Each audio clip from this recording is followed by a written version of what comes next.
George Santos. George Santos, the Republican congressman who claimed to be Jewish, though his defense was he never claimed to be Jewish. He claimed to be Catholic, but he said he had Jewish ancestry, which meant he was Jewish, which is a funny line. People are pretending to be offended by it, but it's a very, very funny line. And if it were just that, you might say, okay, he said he had a Jewish great-grandpa or something somewhere. Maybe he did. Maybe that's in the family tree. Maybe there was a Jewish milkman walking around Brazil or wherever the Santoses are from. I don't know, whatever, maybe, could be. But then more lies kept coming up. He lied about his education. He said that he went to NYU. He said he went to Baruch College. He said he went to Horace Mann before college. None of that seems to be true. He said he worked for Goldman Sachs. That doesn't seem to be true. He said he's a gay guy, but until 2 weeks before his first congressional run in 2020, he was married to a woman. So now we don't believe this guy. And there's pressure on Kevin McCarthy to boot him out of Congress. Kevin McCarthy, now Speaker of the House, says he will continue to serve. George Santos says, I'm not resigning. And Kevin McCarthy says, I'm not going to make him resign. And why? How does Kevin McCarthy justify keeping George Santos in the House of Representatives? He told reporters, yeah, okay, he's lied. So have a lot of people here in the Senate and others. Now, Kevin McCarthy, he's not the leader in the Senate. George Santos is not in the Senate. Why does he say that? He is obviously referring to Elizabeth Warren. Yeah, George Santos seems to have made up a ton of stuff about his biography. Has he claimed to be a Native American? Has he advanced his career by being the whitest woman to ever walk the earth and pretending to be Pocahontas? No, I don't think so. Did he lie about his academic record? Yeah. Oh, I guess he can be president now. Okay. Kevin McCarthy said, hold on, the bar now to be kicked out of Congress is you embellish your you lie about your background, you embellish your resume. Oh, okay, I guess we got to kick out everybody in Congress then. And specifically the Democrats who have done this brazenly in recent years. And I got to say, I totally agree with Kevin McCarthy here. I wouldn't trust George Santos for anything. I wouldn't trust him to get me a cup of coffee. But I wouldn't tell him to resign. We've got a razor-thin House majority right now, and the Democrats never resign when they get caught in these embarrassments.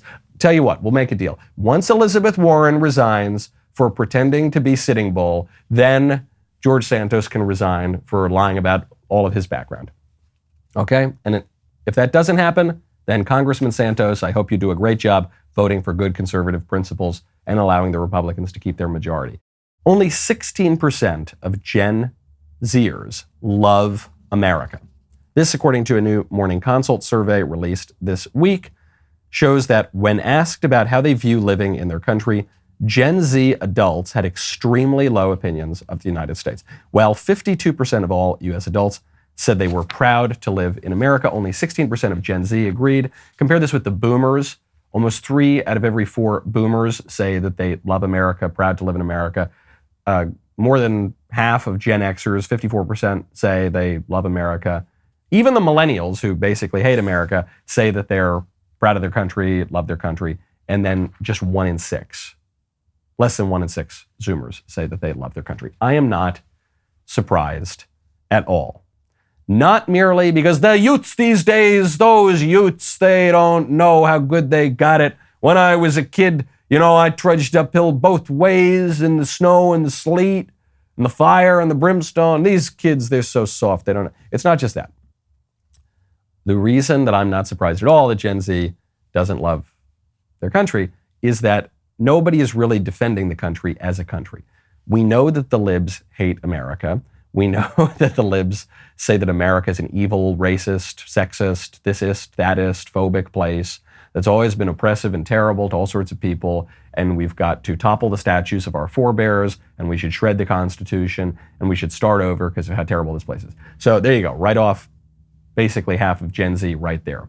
That's the way that the libs are educated today. That wasn't exactly true for the boomers. The boomers became disaffected with America and disillusioned, but they weren't educated that way. They were educated to love their country. And then you're seeing declining national love and national pride after that. But okay, right off at least half of the Zoomers, all those libs. Even the conservatives, I think, are educated today not to love their country. I think that over the last 30, 40 years, the way that even the young conservatives have been raised is to think not, what can I do for my country, but what can my country do for me? They've been raised to believe that at the heart of politics is the individual. That's what politics is really about. And the government, the nation, such as it is, only exists so that I can get more stuff.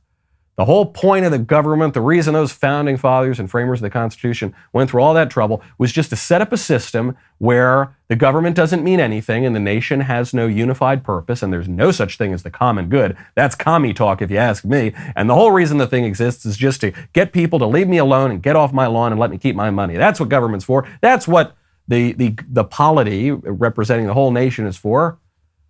Just about me getting more stuff. I'm barely exaggerating.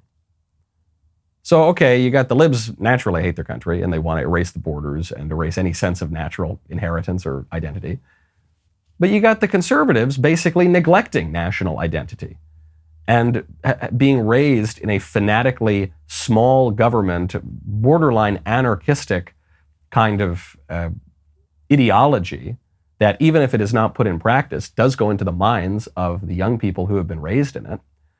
And so ideas like the common good, ideas like a shared national purpose, ideas like the republic. Republic comes from res publica, stuff we hold in common, things we have in common. Ideas like the summum bonum. This was an idea that before the Enlightenment, before the modern lib philosophers came around, people understood that politics existed in part, at least, to pursue good and avoid evil. That was what it was about. And then after the Enlightenment, you have this big shift to a view of the polity as just a big social contract where the main thing that the government is supposed to do is get everyone to leave everybody else alone. And we have no shared pursuit of the common good. We can't even really identify what the common good is. All we can identify is the common bad. This is what Thomas Hobbes writes about in Leviathan. And you see shades of this throughout all of the liberal writers who come afterward.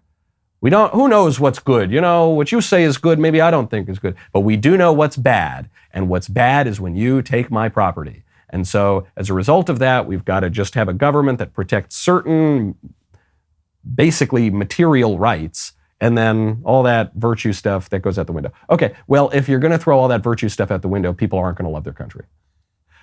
If you're going to throw out the notion that there is anything lovable about the country as a country, then people aren't going to love it. It's not the Zoomers' fault. I hate to defend the Zoomers, but it's not their fault.